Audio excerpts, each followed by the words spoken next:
Good afternoon, distinguished guests, ladies and gentlemen. Welcome to this fourth Oil and Gas Summit. With declining production that we see here in the North Sea, maturing fields, key infrastructure decisions that we have to make, spiced up with the past year's development in oil price, the adventures in the US shale, the imbalances in supply and demand that we have seen, what more appropriate title could we have than disruption in the oil and gas industry? The dramatic shift of oil and gas markets over the last couple of years has raised this question, and raised the question whether a sustainable business is indeed here for us in the North Sea. And what could be more difficult than to see the price that you receive for your product falling by 50% or more, while your work, your services, the employments that you have, technology, etc., remains at the same cost. So your cost base being roughly the same. And that's the sense of the disruption that we probably have felt across the industry. And I really look forward to a dialogue, not just today, but going forward on how we can adapt to that and how we can use this to foster positive disruption, take on the challenges and create opportunities from that, instead of falling into despair and lowlights, as part of this film may have left you in.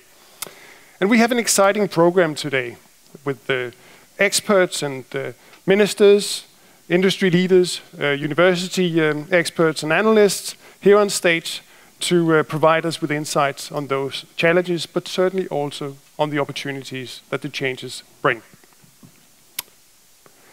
A few weeks ago, rather as late as last week, industry and the city of Esbjerg was celebrating the first 50 years since the discovery of oil in the Danish North Sea. That was a remarkable event. I mean, 50 years of oil production is no mean feat. And it made me and all of us think back on what really has happened here. And I think what we've seen is lots of disruption, actually, and extremely innovative solutions found to pursue and create value from the assets in the North Sea. And since the first discovery of hydrocarbons in 1966, we've produced 3.8 billion barrels of oil equivalents from this basin. 3.8 billion.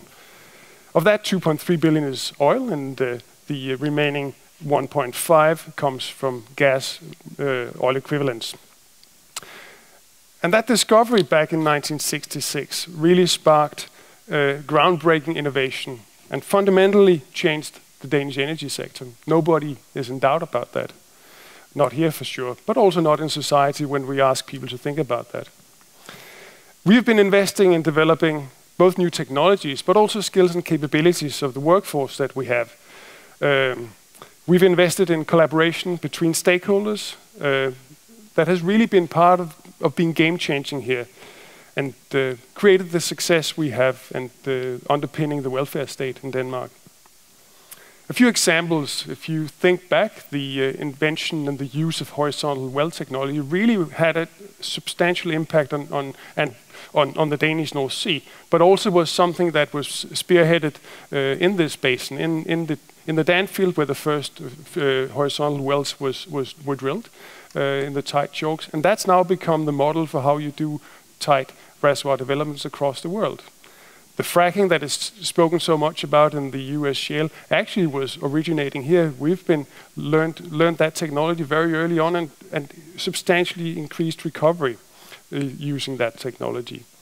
And all that has been done in collaboration across the industry, between suppliers, operators, and partners, all bringing this to bear. But also in a slightly different area have we seen real disruption. And I'm here thinking about the integrated work that was done to make sure we could monetize the gas resource in the Danish North Sea. That we, through agreements made between government and parties and the operators here, allowed us to build gas infrastructure that brought gas from the North Sea to consumers in Denmark through a dedicated effort, really disrupting the energy supply in Denmark. So that's all looking back, but if we look a little bit forward, I'd like to point to the DEA, the Danish Energy Agency's latest prognosis, which outlines another 1.4 billion barrels of oil equivalents to be recovered from this basin. That's 40% of what we've already produced. And I believe that that's a solid, but also a conservative estimate of what we could do. As an industry, our ambition is and should be to make sure we beat that estimate. That's what we should come to work to do every day. And certainly that's why I go to work every day, to beat that estimate. Our ambition is to continue to be active here and to continue to provide employment for vast amounts of people in our industry, bring income to Denmark and secure energy supply here as well. Today, Martin Nesby, the CEO of Oil and Gas Denmark, will show you some of the new numbers. Many of you may have had a pre-look, but there's actually 30,000 people's livelihood depending on our industry or more in Denmark, just in Denmark. So that's quite a lot. That's a big and significant impact. Tax income, direct taxes alone, historically more than 400 billion Danish kroner has come to the state coffers and impacted the way that our society looks, funding the welfare state. And by the way, we estimate that about 39 billion kroner annually is the GDP impact of our industry in this country. So still a very significant footprint here. And also the security supply.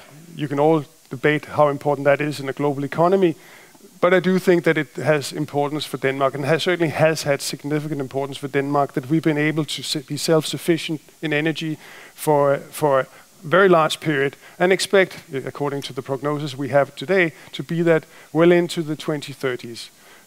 Very, very important, I think, for us. Today, you'll hear expert views also on the energy outlook. That's very, very important as well for us today. So towards 2050, we do see a general growth in the global primary energy demand, according to most sources that I have access to, fed by a growing population, but also fed by a global population that gets richer and wealthier and have more energy demand. Some of that demand will be met by renewable energy sources, which is great. That is a really good thing. But even the most conservative prognosis would suggest that by 2050, there will still be a higher demand on oil and gas than we see today for the world. And we should not forget that. So we're not, in that sense, a sunset industry. Going forward, innovation and collaboration is key for harvesting the potential, the vast potential, I would say, of the Danish oil and gas sector in the years to come. By leveraging learnings from the past and embracing the possibilities that this positive disruption creates for us, we as an industry can play an active role, and a very important one. With the challenges presented and the resulting need for adjustment and adaptation of the oil industry, it is important that we keep up the hard work and focus on the shared goals to unlock the potential of the Danish North Sea and increase the recovery to the benefit of all parties, from operators to suppliers to authorities and government. And collaboration between operators and suppliers is, as I said, more important than ever to ensure that we keep the cost of production down and that we develop new technologies that can bring new production online. That's a key thing for us. And the past years, we have also through Oil and Gas Denmark, but also throughout the industry, demonstrated that we can stand united even when the winds are blowing pretty hard in our face. And people from Esbjerg know what that means, but when you come from Eastern Denmark, you're probably not as familiar with how that feels.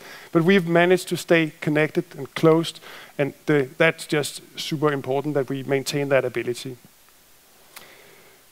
But also in the relationships between the industry and authorities, I think we have celebrations to make. The strategy work that was kicked off in 2014 is a fine example of a new way of working together between industry and authorities, with substantially increased openness in that work. And I'm pleased to see how we've done that and how we've worked together to create results. And I think it's fair to say that although the report is not yet out, we have found good alignment on quite a number of solutions that are required to overcome the challenges that we see here. In closing, I hope you'll have a great day of inspiration, and where you'll use this forum for good networking, exchanging ideas and visions for this, because we need to work this together. Finding mutually beneficial solutions is just a prerequisite to meet the challenges that the industry is facing. But now enough of me talking. Today, to guide our discussion, we have a moderator, Adam Holm, from whom many of you will know as a journalist from the Danish broadcasting DR2, leading debates on Deadline. Adam is known also as a documentarist and has a PhD in history. And I think as we are today looking forward, Adam's great historic skills will come to fruition to help us look into the future. So welcome, Adam. Thanks for being here with us. Thank you very much. Oh, I'll confess to anything. It's a very tough light. Troels, thank you very much for that kind introduction. And I should say to all of you, sorry that I remain seated, but speaking of disruption, I have a disrupted knee. I tore my ligaments, so I'm going to sit down. I hope you don't mind that. But you can always look for the bald spots anyway. But Troels, before you leave us, I have one or two questions, if you don't mind. Absolutely. Because okay. you did, I mean, speaking of me knowing a bit of history, you talked about the historic development. I wonder if you could say just a few more words about the challenges you as an industry has overcome in the first 50 years, because when you're here now and you talk about disruption, you may soon get the picture idea that things are very bleak and somber and that you just have to cut your wrist. So give us an insight into how things have gone up and down. So I think as an industry, we're all used to cycles and lows and highs. But I think when it comes to the achievement of the industry in this country, the fact that we have responded in the right way to, well, it's whoever said that, the quote of, "I'll drink all the oil that ever comes out of the North Sea." We took that challenge on, and through a very, very tough undertaking, deploying really very skillful people, good minds, and a lot of technology. We've overcome that and turned this into what people would never have believed would be such a profitable piece of enterprise for Denmark. And I think that's something we've done together. It's something we can be proud of.